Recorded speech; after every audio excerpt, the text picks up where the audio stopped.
right, welcome back to From 8 Arbitration. First off, I want to say thank you so much to Mr. Ashley for coming on and putting on 2 fantastic episodes. Both of those episodes are extremely important, extremely necessary, and I hope that y'all gained a lot from that. I know that I did. He's a fantastic speaker and teacher, and I'll definitely have him on again.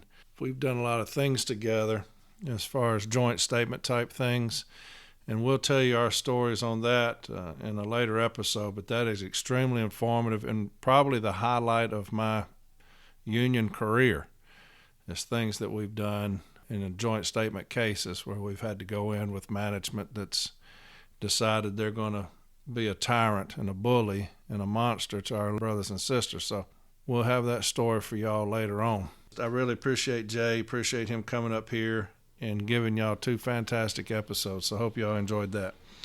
Today, we're going to talk about Article 16.7, emergency procedure or emergency placement.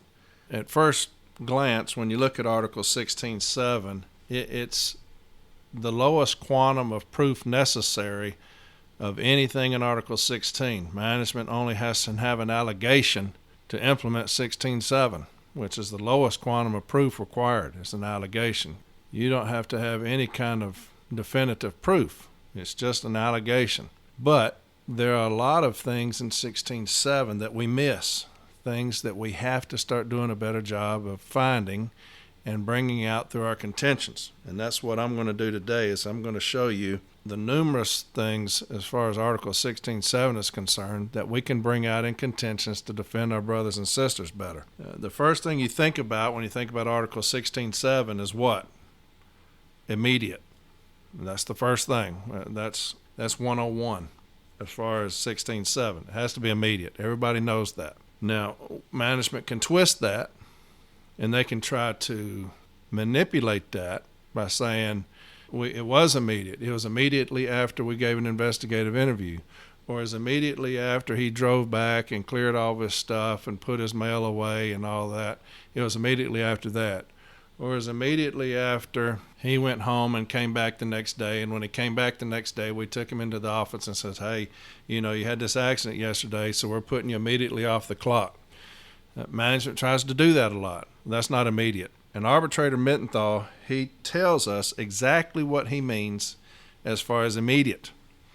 And this is National Arbitrator Mittenthal and C10146. That's the case number 10146. It's A and B. And here's our National Arbitrator Mittenthal.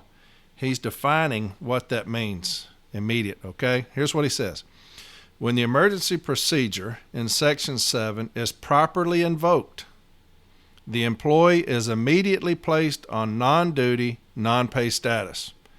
He does not have a right to remain for any period of time on the job or on the clock at the option of the employer. He suffers an instant loss of pay. In short, the pay protection in Section 4 or 5 is negated by Section 7. That's as clear language as you will ever get about immediacy. He suffers an instant loss of pay. So if management tries to manipulate that in any way by saying, well, we had to find out more because we had to, so we had to do this investigative interview. Bull. That's not how 16.7 works. It's an allegation. Okay? So that's the very first part. It has to be immediate. National Arbitrator Mittenthal has just told you, has just defined for you what that means. When we first get an emergency placement letter or a carrier's been put off the clock, that's what we'll look for. Was this action done immediately? And also, was the carrier notified that he was being placed on emergency placement? We find this a lot, especially in my district. Management will come out, give me your keys, give me this. When you get back, go ahead and clock out, go on home. Well, that's not putting me on emergency placement. You have to tell me that I'm on emergency placement. When I get the notification letter 4 or 5 or 6 days later saying you were placed on emergency placement on this date, that doesn't qualify. I need to be told at the scene or wherever it happened, hey, Corey, hey, give me your keys. They're going to come get you. I'm putting you on emergency placement. That's putting me on emergency placement. But this, hey, go on back, clock out, go home, we're going to tell you what we're going to do later, that's not putting me on emergency placement. You have to tell me I'm being put on emergency placement. So I always ask the carrier, when he gets back, when you call or whatever, and he says, all right, what happened? Well, they came out to the scene of the accident. They told me to give them their keys and somebody's going to come get me. Well, who told you it was on emergency placement? Well, nobody told me I was on emergency placement. They just told me to clock out and go home. So at no time anybody at the scene told you you're on emergency placement. No, they just told me to go back and go home. Raise that contention. Make that contention. Management never told us we were on emergency placement. Okay? So that's the first thing. It has to be immediate, and somebody has to notify me I'm on emergency placement. Here's some other big ones, and this is the language right below that box on 16.7. This is what it says. The purpose of Article 16.7 is to allow the Postal Service to act immediately, we just covered that, to place an employee in an off-duty status in the specified emergency situations. And that emergency is in quotations because it has to be an emergency situation. Management wants to make everything an emergency situation. That's not the case. We have to start addressing that. Arbitrator Duda, D-U-D-A, in C number 24822, he addresses this very thing in his decision. And this is where a carrier was found to not have a seatbelt on and making a U-turn. And this is one of my sticklers here in my installation. They always want to do these stupid safety blitzes, and they're going to come out and try to catch you without your seatbelt on, and they're going to put you on emergency placement. That's not an emergency situation. There is no emergency there. And he addresses that very thing in this decision. And this is what he says. Listen to this. Has the service shown that not wearing a seatbelt and or making a U-turn under conditions existing on April 8, 2003, presented such a threat or of injury to grievant or others that the service was justified in using the emergency procedure? And here's how he defines it. And listen closely, because this is what he says. Not using a seatbelt does not in and of itself present a threat of harm. It is intended to minimize risk of injury to the driver if the vehicle is involved in an accident.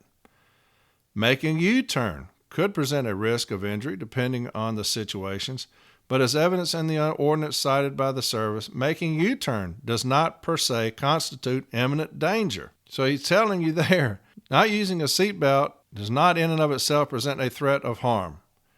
So it's not an emergency situation.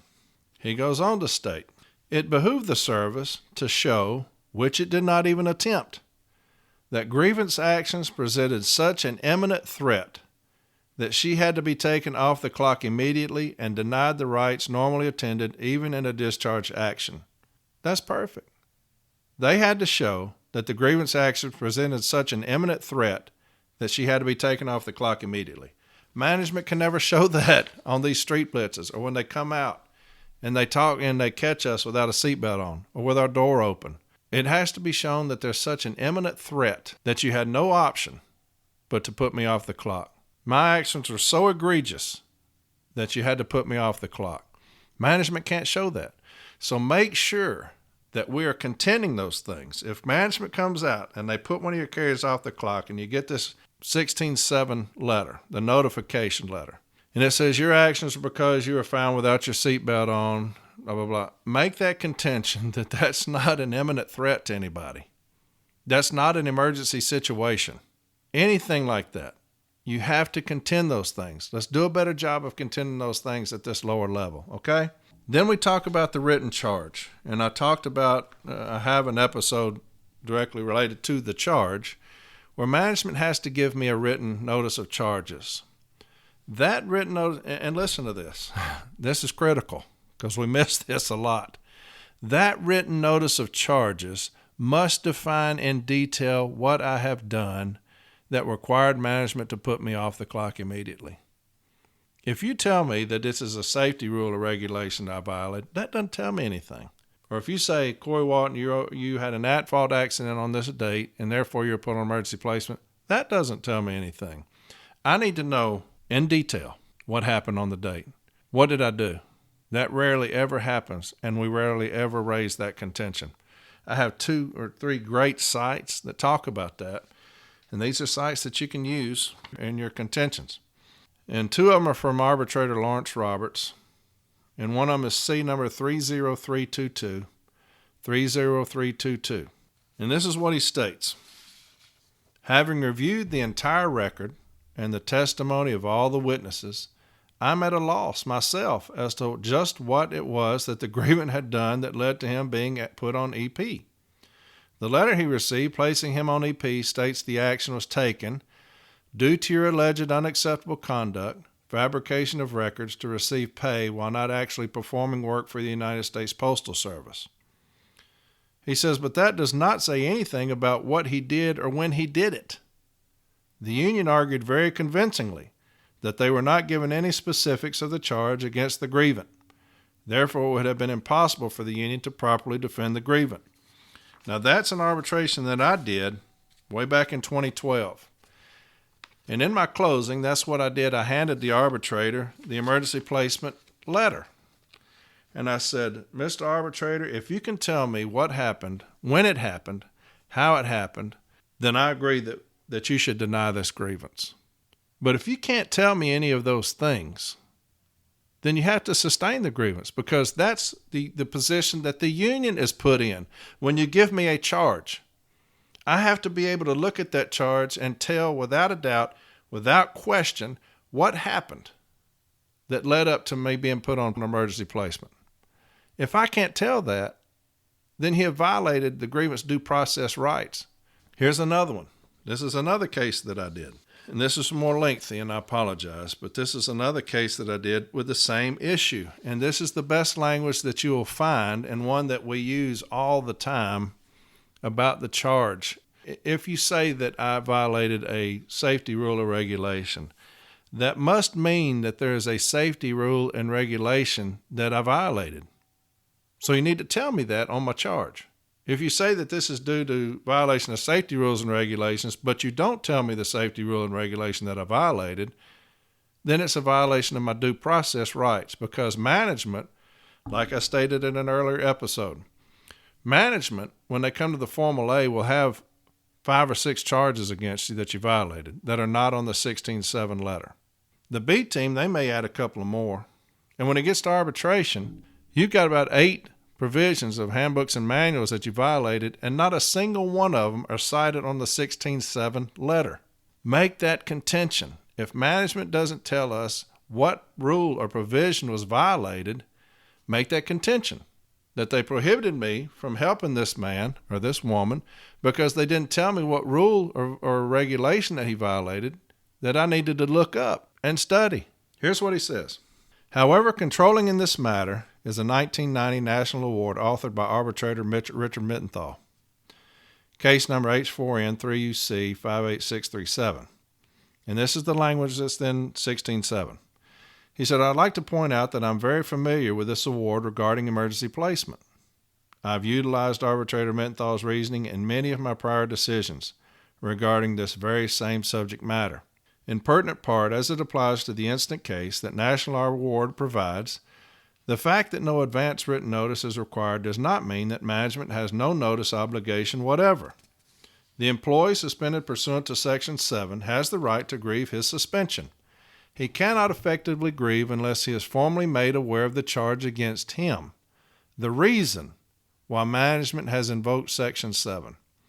He surely is entitled to such notice within a reasonable period of time following the date of his displacement. To deny him such notice is to deny him his right under the grievance procedure to mount a credible challenge against management's actions. And here's what Arbitrator Roberts said about that. The Joint Contract Administration Manual also reiterates similar language. The key point in all of this is the fact that the grievant and or the union will be totally hindered without a formal written charge being presented, albeit in this case the emergency placement letter. Specifically to this case, the letter mentions only an alleged violation of safety rules. The document lacked any detail as to what specific safety rules were violated, and failed to define any acts that were allegedly committed by the grievant. This is paramount. In my considered opinion, a written statement that only included an alleged violation of safety rules and nothing more clearly fails in meeting the criteria set forth by arbitrator Mittenthal. It is simply too broad of a definition that would allow either the union or the grievant to mount any type of defense or challenge. And in my considered opinion, the due process rights of the grievant were clearly violated in that regard. The emergency placement letter was simply too vague. It failed to clearly identify any specific charge or act the grievant had committed. That's beautiful, y'all. We've got to use that. He goes on. Arbitrator Mittenthal calls for the emergency placement letter to define the charge. In this case, there was no specific charge made, instead simply a very vanilla-type reasoning. And that lack of detail disabled the grievance or the union's ability to formulate any defense in this matter. And here's another thing that management always says. Hey, we told them in the II, Arbitrator Roberts talks about that. He says this: even though the grievant union may have received more information at the investigative interview, the employer in this case simply failed in committing any detail to written documentation in the form of an emergency placement document. Management should have been well aware of the demands of Arbitrator Mittenthal. They have been in place for some 20 years. Regardless of the discipline or its degree, the notice letter sets the benchmark for each individual case.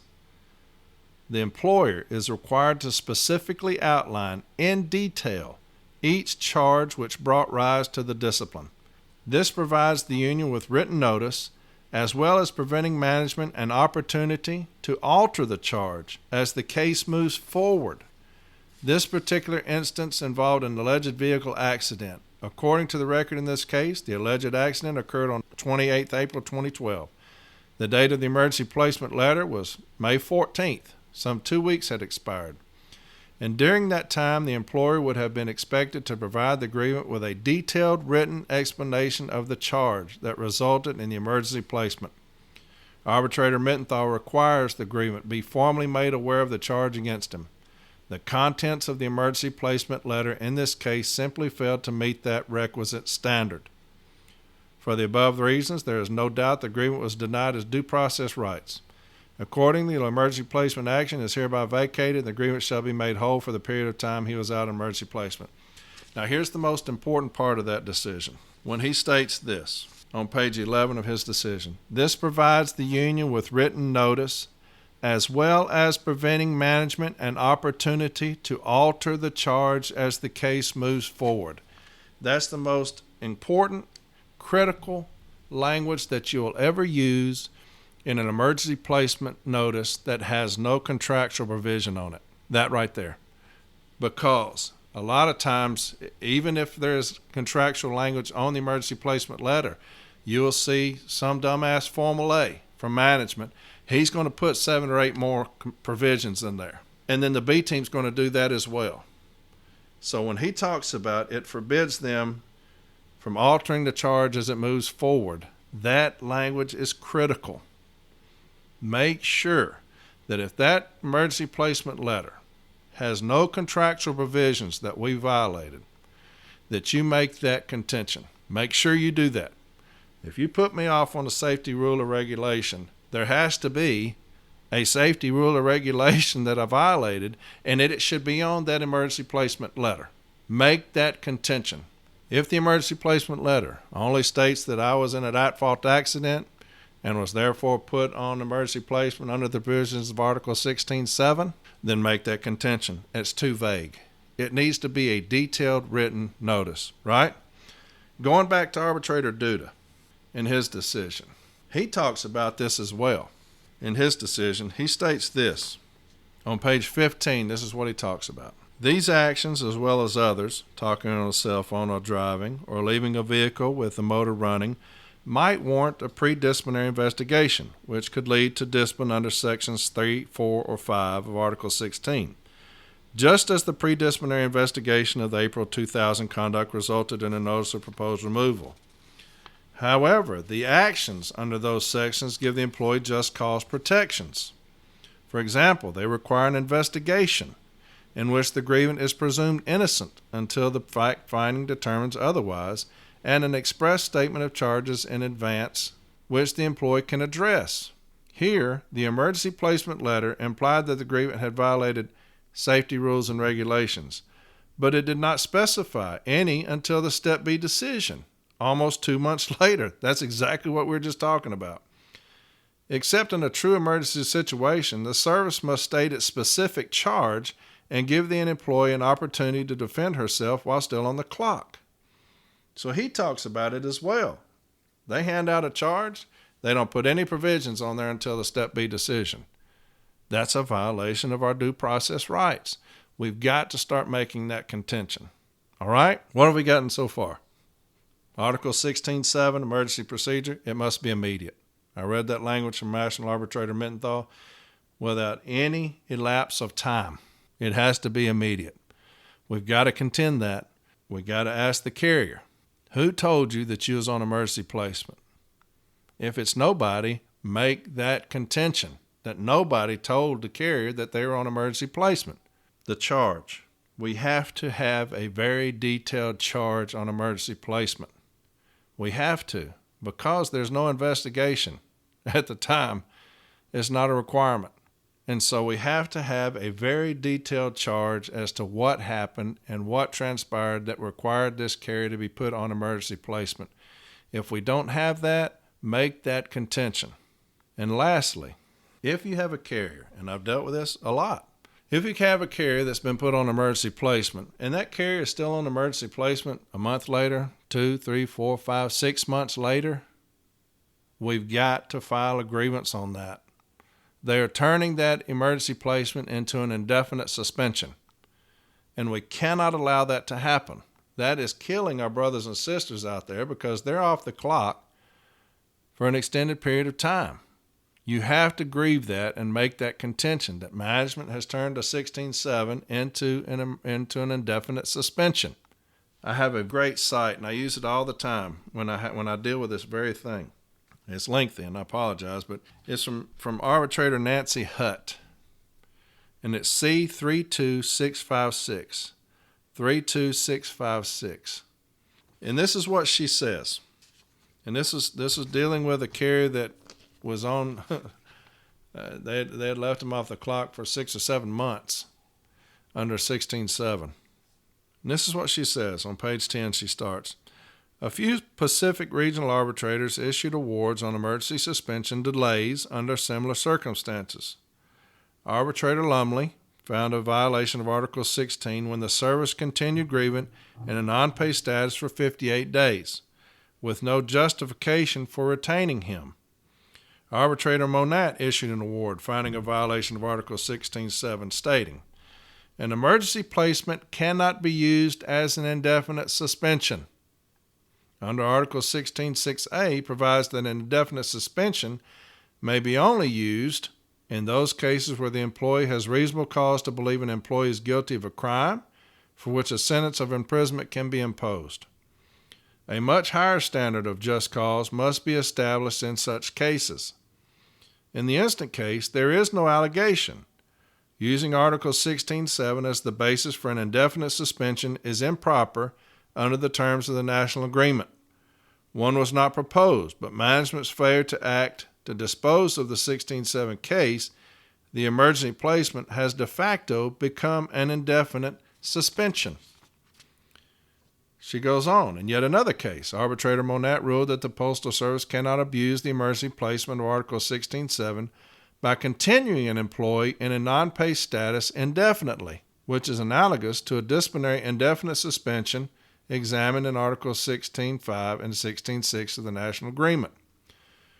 Arbitrator Armenderos, in a similar case, held the Postal Service did not violate Article 16.7 when the grievant was placed on an emergency suspension, but did, in fact, violate the National Agreement when the employee was kept in a non-pay status for a lengthy and indefinite amount of time. Arbitrator Armenderos opined, here, if the grievance actions rose to the level of misconduct, management had ample resources available for it to take corrective measures that would include disciplinary action. under the guided provisions of Article 16. They do not intend for management to use the emergency placement procedures of Article 16.7 as a means for taking punitive suspension actions. This punitive suspension would not survive under Article 16.1. Thus, that was the effect of the emergency placement disputed in this case.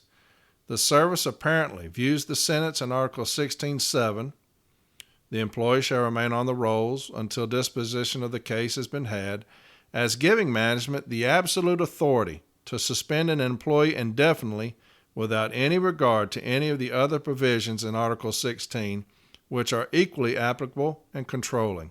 Such an approach is inconsistent with both the intent and spirit of the parties when they bargained for the language contained in Article 16, which are equally applicable and controlling. Finding a violation of Article 16.7, Arbitrator Armendariz ordered the Postal Service to make grievant whole for any wages and benefits he may have lost as a result of the indefinite suspension. Conclusion of the investigation. Up to the date he is returned to duty.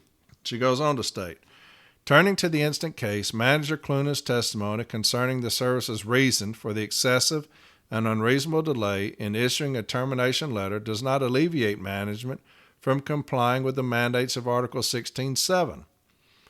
Grievant was continued in a non-pay status in excess of 30 days without management issuing discipline or returning him to work. The language in Article 16.7 includes the phrase, the employee shall remain on the rolls, non-pay status, until disposition of the case has been had. At the time of the arbitration hearing, grievant was still in a non-pay status for the foreseeable future, as there was no disposition of the case. Contrary to the service's contention that the union has no right to file a duplicate Article 16.7 grievance regarding the same issue, I point out the germane issue of just cause for the immediate emergency placement was resolved between the parties. The actual question before me raises the issue of whether the service's indefinite delay in the issuance of discipline and or notification to the grievant is a violation of Article 16.7. There is no convincing evidence to conclude that the parties negotiated the language, the disposition of the case has been had, with the intent management can place an employee on an emergency suspension for an unbounded amount of time. Clearly, management does not have an unfettered option or freedom to continue grievant on an open-ended emergency suspension as was done here. To permit the Postal Service to take an unlimited amount of time to determine what action to take while keeping the grievant on an emergency suspension would run contrary to the presumption that an Article 16.7 has an ascertainable end, an action that will bring the suspension to a close in a reasonable amount of time. Following the emergency placement and the completion of the pending Postal Service's investigation of the conduct that resulted in the suspension, management failed to initiate an administrative action. Grievant remained on an emergency suspension for approximately 10 months without communication or notification or discipline from management. As known and accepted by the parties, Article 16 requires that discipline be corrective rather than punitive. To retain grievant on an Article 16.7 for an unreasonable and excessive period of time resulted in a punitive action in violation of the national agreement. I'm sorry that was so long, but that is beautiful language when it talks about management placing one of our brothers and sisters on an indefinite 16.7 emergency placement. And we've got to grieve those things if that happens. So we've covered the immediacy of it. That's the biggest thing. That's the very first sentence. Make sure that we get those timelines right. We covered the charge. Make sure that the charge tells us in detail what has happened. We covered the term emergency. It has to actually be an emergency to put me in an emergency placement. It can't be just riding around with my seatbelt off. We covered length of time. 16.7, length of time. I hope this episode has helped y'all. I know that there was a lot to it. I hate long episodes because I feel like I lose your attention. But again, immediate, there has to be an emergency. That charge better tell me what they did in detail. And if they have me out there for an extended period of time, fire their ass up with a grievance on that, okay? And hey, I'm new at this, and Jay told me that I'm supposed to ask for, if you're listening, to subscribe, whatever that means. So subscribe, leave a comment, good, bad, indifferent. Leave a comment. If it's too long, it's too short, or if we talk too much or not enough, or you don't want us to talk at all. Just leave a comment and rate it, and I appreciate it. And we're going to continue to do this. There's going to be a lot of episodes, but we're hoping that it's informative to our brothers and sisters. And so, with that being said, y'all enjoy the rest of your day. I hope that y'all are doing great out there. Keep doing a great job, and I will see you on the next episode. Y'all take care now. Bye-bye.